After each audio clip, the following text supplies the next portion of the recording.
আপনাদের জন্য নিয়ে আসলাম সেরা স্বাদের ডিম ভাপা রেসিপি। এটা দেখতেও যতটা সুন্দর, খেতেও ততটা লোভনীয়। প্রথমে আমি কিছু বাদাম হালকা করে ভেজে একটি বাটিতে উঠিয়ে নেব। এবার কড়াইতে অল্প পরিমাণে তেল গরম করতে দেব। এবার দিয়ে দেব পেঁয়াজ কুচি, রসুন কুচি ও কাঁচা পাকা কিছু কাঁচা ঝাল দেওয়া। হালকা করে আমি ভেজে নেব। ভাজা হয়ে গেছে, আমি এবার একটি পাত্রে উঠিয়ে নেব। আমি আবারও কড়াইতে তেল গরম করতে দিয়েছি। দিয়ে দেব সামান্য পরিমাণে হলুদ আর সামান্য পরিমাণে লবণ।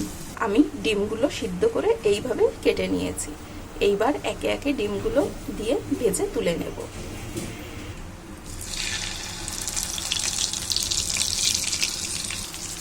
আমি একটি মশলা তৈরি করে নেব। তার জন্য আগে থেকে ভেজে রাখা পেঁয়াজ, রসুন ও কাঁচা ঝাল দিয়ে দিয়েছি। দিয়ে দেব বাদাম আর দিয়ে দেব সামান্য গোলমরিচ। আমি জল দিয়ে একটা পেস্ট তৈরি করে নেব। আমি একটা টিফিন বাটিতে দিয়ে দিয়েছি 2 চামচ সরিষা বাটা আর দিয়ে দেব স্পেশাল মশলাটা।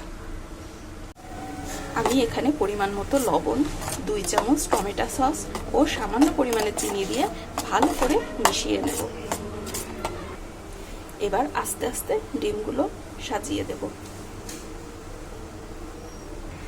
উপর থেকে ছিটিয়ে দেব সামান্য পরিমাণে সরিষার তেল আর 2টো কাঁচা লঙ্কা চেরা। এবার টিফিন বাটির মুটকি আটকিয়ে ভাবে রেখে দেব 10 মিনিটের জন্য। দেখুন কতটা সুন্দর ও লোভনীয় হয়েছে। একবার হলেও ট্রাই করে দেখবেন, আশা করি অনেক ভালো লাগবে। ধন্যবাদ সবাইকে।